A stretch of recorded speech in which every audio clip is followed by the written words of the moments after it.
नमस्कार, मैं हूं संतोष पाठक और आप लोग देखना शुरू कर चुके हैं संतोष पाठक ऑफिशियल यूट्यूब प्लेटफॉर्म।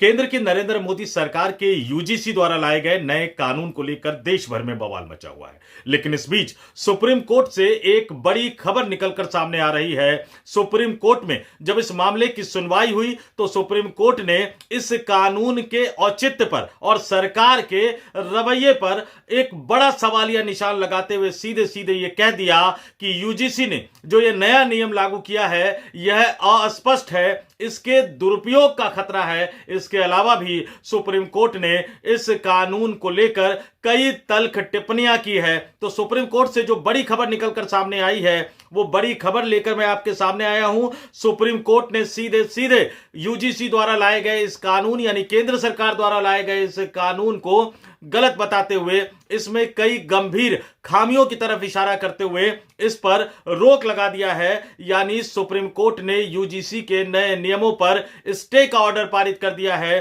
और अब इस मामले की अगली सुनवाई 19 मार्च को होगी।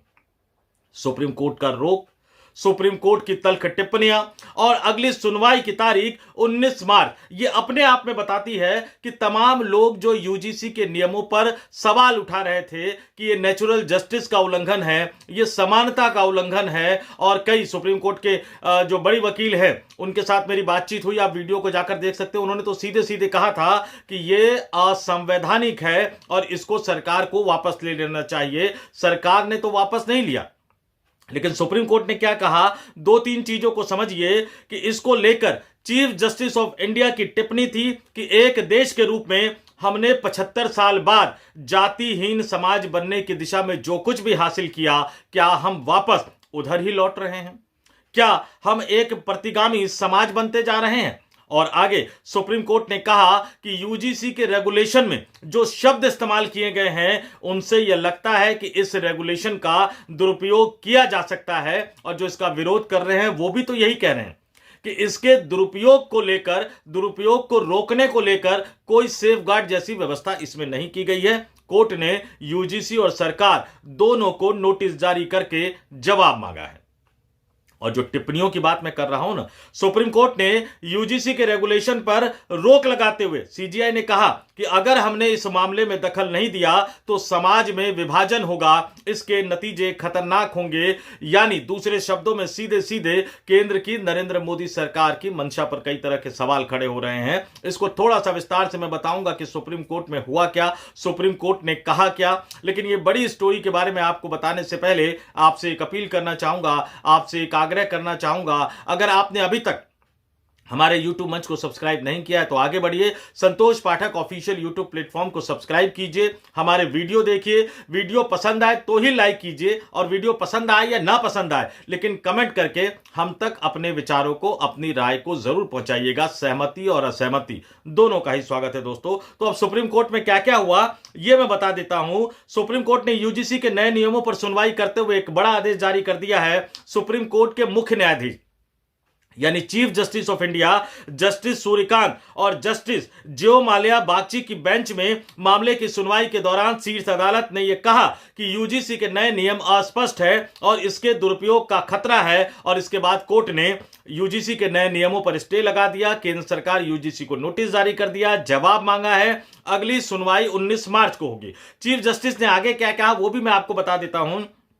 चीफ जस्टिस ने आदेश देते हुए कहा कि 2012 के नियम फिर से लागू होंगे। शीर्ष अदालत ने कहा कि रेगुलेशन में जो शब्द इस्तेमाल किए गए हैं उनसे यह लगता है कि इस रेगुलेशन का दुरुपयोग किया जा सकता है। जस्टिस बागची ने कहा कि हम समाज में एक निष्पक्ष और समावेशी माहौल बनाने पर विचार कर रहे हैं। उन्होंने कहा कि जब 3E पहले से मौजूद है तो 2C कैसे प्रासंगिक हो जाता है। कोर्ट ने तल्ख टिप्पणी करते हुए कहा, जो इसमें तमाम चीजें जो आई वो भी आपको बता देता हूं, कि याचिकाकर्ता के वकील विष्णु शंकर जैन ने सुनवाई के दौरान कहा कि वो हम यूजीसी एक्ट की धारा 3C को चुनौती दे रहे हैं और ये असंवैधानिक है। सुनवाई के दौरान जहां chief justice of India justice Suryakant ने कहा कि आजादी के 75 साल बाद भी देश जातियों के जंजाल से नहीं निकल पाया है, तो वहीं जस्टिस जयमाला बागची ने अमेरिका वाली स्थिति का जिक्र कर दिया। बागची ने कहा कि मुझे उम्मीद है कि हम उस स्थिति तक नहीं पहुंचेंगे जहां अमेरिका की तरह अलग अलग स्कूल हो, जहां कभी अश्वेत और श्वेत बच्चों को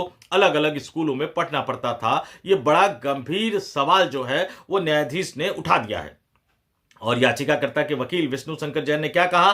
उन्होंने कहा कि हम यूजीसी एक्ट की धारा 3C को चुनौती दे रहे हैं। यह असंवैधानिक है। यह सिर्फ धारणा पर आधारित है कि सामान्य श्रेणी के छात्र जो है भेदभाव करते हैं। सीजीआई सूर्यकांत ने कहा कि हम केवल प्रावधानों की कानूनी वैधता और संवैधानिकता की जांच कर रहे हैं। जिसके बाद याचिकाकर्ता ने कहा कि सुप्रीम कोर्ट ने पहले जो भी आदेश दिया है यह उस भावना के खिलाफ है। इससे समाज में वैमनस्य बढ़ेगा। यह संविधान में दिए गए समानता के सिद्धांत के खिलाफ है। सीजीआई सूर्यकांत ने इस पर कहा कि आजादी के 75 साल बाद भी हम समाज को जातियों से मुक्त नहीं कर पा रहे हैं। याचिकाकर्ता ने बड़ी मांग की कि यूजीसी के इस रेगुलेशन को रद्द किया जाए, इस पर तुरंत रोक लगाया जाए। याचिकाकर्ता ने कहा कि अगर हमें इजाजत मिले तो इससे बेहतर रेगुलेशन हम बनाकर दे सकते हैं। और चूंकि सुप्रीम कोर्ट ने बहुत तल्ख टिप्पणियां की है तो उन टिप्पणियों के बारे में विस्तार से आपको जानना बहुत जरूरी है। सीजीआई सूर्यकांत ने कहा कि 75 साल बाद क्या हम एक वर्गहीन समाज बनने के लिए जो कुछ भी हासिल कर पाए हैं, क्या हम उससे पीछे जाते हुए प्रतिगामी समाज बनते जा रहे हैं? सुनवाई के दौरान मुख्य न्यायाधीश जस्टिस सूर्यकांत ने समाज में बढ़ती वर्गीय और पहचान आधारित विभाजन की प्रवृत्तियों पर गंभीर चिंता जताई।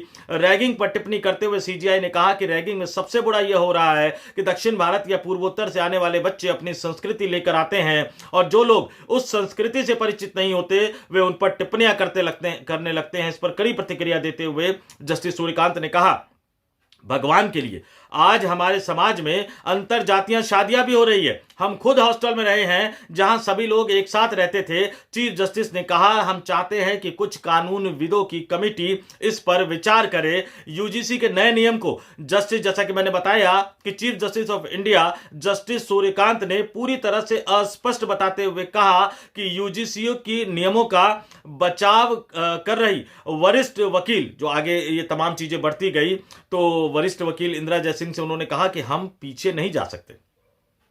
और चीफ जस्टिस ऑफ इंडिया ने एसजी यानी सरकार की तरफ से जो पेश हुए तुषार मेहता से कहा कि कुछ प्रतिष्ठित लोगों की एक कमेटी बनाने पर विचार हो जो इस पूरे मुद्दे की समीक्षा करे ताकि समाज बिना किसी तरह के विभाजन के साथ आगे बढ़ सके और हम सभी मिलकर विकास कर सके। यानी सुप्रीम कोर्ट का यह फैसला, सुप्रीम कोर्ट का यह नोटिस, सुप्रीम कोर्ट का स्टे लगाना, सुप्रीम कोर्ट का नोटिस जारी करके जवाब मांगना और अगली सुनवाई की तारीख 19 मार्च को तय करना, इन तमाम चीजों के बारे में आपको जानकारी दे दी है। और जो सुप्रीम कोर्ट ने टिप्पणी की वो अपने आप में सोचने वाली बात है कि आजादी के 75 सालों बाद भी हम इस देश को जातियों में खंड खंड बांटने की बात कर रहे हैं। जहां बात एकता, एकजुटता और एक साथ खड़े होने की होनी चाहिए, वहां हम जातियों में बांट रहे हैं युवाओं को, पढ़ने वाले लोगों को, कॉलेज विश्वविद्यालयों में जाने वाले को। और जज साहब की जो टिप्पणी है वो एक बड़ी गजब टिप्पणी है जुडिशरी की, सुप्रीम कोर्ट की, कि अगर इस तरह से विश्वविद्यालय और कॉलेजों का माहौल बनाया जाएगा तो क्या हम अमेरिका की तरफ जा रहे हैं जहां श्वेत यानी गोरे लोगों के लिए अलग स्कूल कॉलेज और अश्वेत यानी काले लोगों के लिए अलग स्कूल कॉलेज? तो क्या प्रताड़ना से तंग आकर हम देश को उस तरफ ले जा रहे हैं जहां अगड़ी जातियों के लोग ये सोचे कि अब अगर हमें अपने बच्चों को सुरक्षा देनी है तो हमें अपने जातियों के लिए स्कूल कॉलेज बनाने होंगे, स्कूल कॉलेज जहां सबके लिए शिक्षा के समान अवसर होते हैं? क्या सरकार के इस कानून के जरिए जातीय उन्माद, जातीय विभेद, जातीय डर इतना ज्यादा पैदा हो जाएगा खासतौर से अगड़ी जातियों में कि वो अपने बच्चों के लिए अलग स्कूल, कॉलेज और विश्वविद्यालय बनाने की न केवल मांग करेंगे बल्कि बनाने लग जाएंगे। सुप्रीम कोर्ट की तल्ख टिप्पणियां अपने आप में सरकार के स्टैंड को लेकर, सरकार के रवैये को लेकर बहुत कुछ कहती है। अब देखते हैं कि सरकार की तरफ से क्या जवाब दिया जाता है, यूजीसी की तरफ से क्या जवाब दिया जाता है, 19 मार्च को सुप्रीम कोर्ट में क्या होगा। लेकिन एक बात तो तय है कि सुप्रीम कोर्ट ने इस बार जो इस मामले पर तल्ख टिप्पणी की है, मैं इतना ही कह सकता हूं कि तमाम लोगों को इसके बारे में सोचना चाहिए, समझना चाहिए और मोदी सरकार को भी एक ऐसे फॉर्मूले के साथ सामने आना चाहिए जो इस देश के हिंदुओं को खंड खंड जातियों में ना बांटे बल्कि वो एकजुट करे। और कुछ जो परसेप्शन है ना उसको भी समझना जरूरी है। एससी एसटी पर अत्याचार कौन कर रहा है? जाइएगा, हमने कई वीडियो बनाए हैं, आंकड़ों के साथ जाइएगा। सरकार ने कई जवाब जो है वो पार्लियामेंट में दिए हुए हैं अलग अलग समय पर, और बार एसोसिएशन का भी एक सर्वे है एक राज्य का, अदालतों के आंकड़े क्या कहते हैं, सरकार के आंकड़े क्या कहते हैं, एनसीआरबी का डेटा क्या कहता है, ये सब कुछ अगर आप देखेंगे तो आपकी आंखें खुल जाएंगी। इसलिए किसी के बहकावे में मत रहिए, आप इस कानून को अच्छी तरह से समझिए। और बल्कि मैं तो कहूंगा कि तमाम हिंदुओं को उतरकर मोदी सरकार से ये मांग करनी चाहिए कि हमें खंड खंड में ना बांटो, कुछ ऐसा लेकर आओ कि हम सब एकजुट होकर इस देश की प्रगति में अपना योगदान दे सके। फिलहाल सुप्रीम कोर्ट के इस स्टे को लेकर आपका क्या मानना है, सुप्रीम कोर्ट के इस फैसले को लेकर आपका क्या मानना है, मैं अपने तमाम दर्शकों से कहूंगा कि कमेंट करके हमें जरूर बताएं। जाते जाते फिर आपसे अपील करूंगा, आग्रह करूंगा कि अगर आपने अभी तक हमारे YouTube मंच को सब्सक्राइब नहीं किया है तो संतोष पाठक ऑफिशियल YouTube प्लेटफॉर्म को सब्सक्राइब कीजिए। अगर आप मेंबर के तौर पर ज्वाइन कर सकते हैं तो मेंबर के तौर पर भी ज्वाइन कर लीजिए। रोजाना के आधार पर 3 रुपए से भी कम का खर्चा है, महीने का सिर्फ 89 रुपए का खर्च है। जुड़े रहिए, किसी भी तरह से जुड़े रहिए, लेकिन हमारे साथ जुड़े रहिए। तो इस वीडियो में इतना ही। मुझे यानी संतोष पाठक को दीजिए इजाजत। आप तमाम लोग देखते रहिए संतोष पाठक ऑफिशियल YouTube प्लेटफॉर्म। बहुत बहुत धन्यवाद, आभार, नमस्कार।